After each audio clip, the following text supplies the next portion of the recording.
True strength comes from within. The Mountain of Tiny Steps. Part 1. Mia and the Quiet Heart. In a village near a tall, green mountain lived a girl named Mia. Mia was a very good girl. She was kind to animals, and she always helped her grandmother water the plants. But Mia had a secret problem. She was quiet and very shy. Mia had a beautiful talent. She could sing.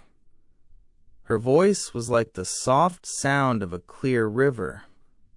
But Mia only sang when she was completely alone. She sang in her room. She sang when she walked through the empty woods.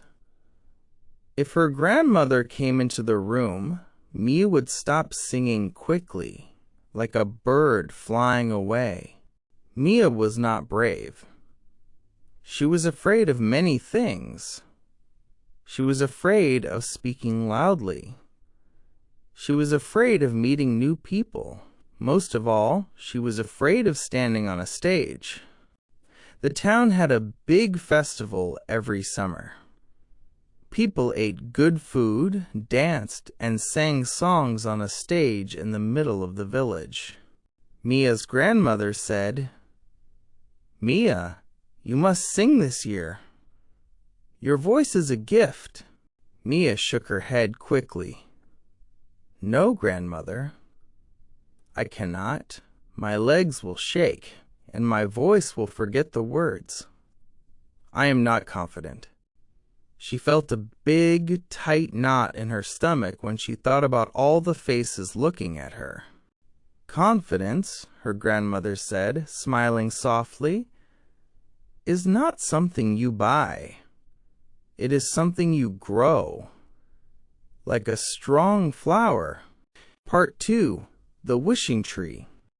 One afternoon, Mia's grandmother told her an old story. "High on the tallest peak of our mountain," the grandmother said, "there is a very old tree. We call it the Wishing Tree. It is very hard to climb to the tree. The path is long, and there are many scary places. But if a person climbs the mountain alone, stands under the tree, and says their deepest wish aloud, that wish will come true." Mia looked out the window at the tall mountain. It looked huge and very scary. "I have a wish," Mia whispered. "I wish to be brave and confident enough to sing at the festival." Her grandmother said, "Then you must start the journey. The mountain does not care how fast you climb. It only cares that you take the first step." Mia thought all night. The stage felt like a wall she could not climb. The mountain felt like a different wall. But maybe, just maybe, climbing the mountain could teach her how to climb the stage. In the morning, before the sun was fully up, Mia put water, some bread, and a warm coat in a small bag. She left a note for her grandmother and walked toward the mountain path. She took the first small step. Part 3. 3 Lessons in Bravery. The path was easy at first, but soon it became narrow and rocky. Lesson 1. Bravery is moving forward anyway. After an hour of walking, Mia came to a small wooden bridge. It was old, and it crossed a fast, rushing river. The bridge looked weak and scary. Mia stopped. Her heart started beating fast. "I cannot cross this," she thought. "It is too dangerous." She wanted to turn around and go home. Then she remembered her grandmother's words. "The mountain only cares that you take the first step." Mia closed her eyes. She took a deep breath. She did not feel brave. She felt terrified. But she told her feet to move. Step 1. The wood creaked. Step 2. The river roared loudly below. She did not look down. She looked only at the ground right in front of her foot. She took many tiny, slow, careful steps. When she reached the other side, she stopped. She was safe. She had done it. She did not feel the fear knot in her stomach anymore. I was afraid, but I kept moving, she realized. That is bravery. Lesson 2. Confidence is speaking clearly.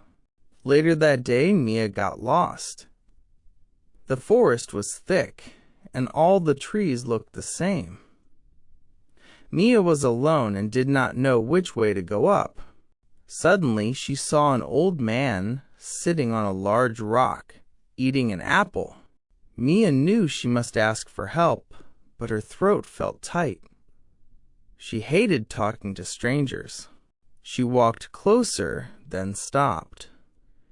She opened her mouth, but only a small, weak sound came out. The man did not hear her.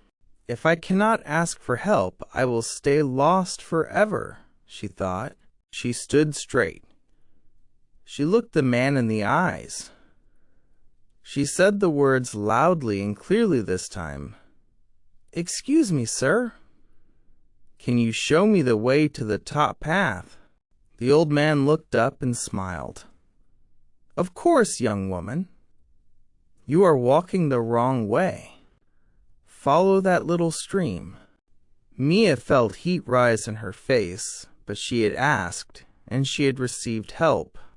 I said what I needed, and the world listened, she thought. That is confidence. Lesson 3. The true way to climb. The final part of the mountain was very steep. Mia saw a path that looked short, but it was covered in loose dirt. I will go that way, she decided. It is faster. She started to climb the steep path, but the dirt slipped under her feet.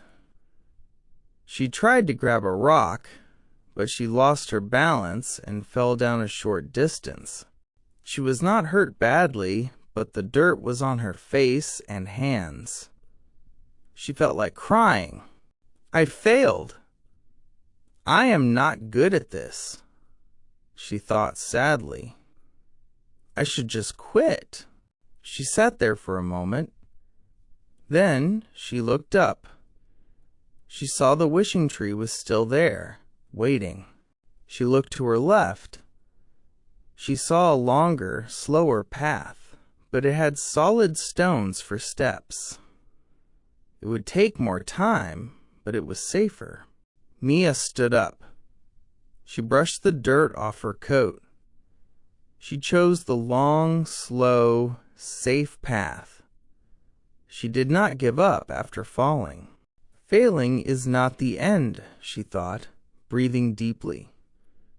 Failing is just a lesson that shows me the right way to try next time. I will keep climbing. Part 4. The Stage. Late in the afternoon, Mia reached the top of the mountain. She was tired, but her heart was beating with a new, steady strength. She found the wishing tree. It was just a regular, old tree with strong roots and many green leaves. It did not glow. It did not look magical. Mia stood under its branches. She looked down at her village, tiny below her. She was the highest person in the whole town. She took a deep breath and said her wish, not whispering, but loudly and clearly into the quiet air. I wish to be brave and confident. Then she understood. The power was not in the tree. The power was in the climb. She had already done the hardest thing. She had faced the fear of the bridge, the fear of speaking, and the fear of falling down. She was already brave. She was already confident. Mia quickly climbed back down the mountain. She arrived back in the village just as the sun was setting. The festival stage lights were turning on. Mia felt the old fear knot return to her stomach. The stage looked huge, and the crowd of people looked like 1,000 eyes. But she remembered the tiny steps on the scary bridge. She remembered forcing out the words to the old man. She remembered standing up after she fell. The fear was still there, but it was smaller than the mountain she had climbed. Mia walked to the stage manager. She stood up straight, just like she did when she spoke to the old man. "I am Mia," she said, her voice clear. "I am ready to sing." She stepped onto the stage. Her knees shook a little, but she looked straight ahead. She closed her eyes for a second, feeling the memory of the mountain path beneath her feet. She opened her eyes and smiled. A real smile this time, full of her own light. Then Mia began to sing. Her voice was pure and beautiful, like the river she had crossed. The people in the crowd became quiet.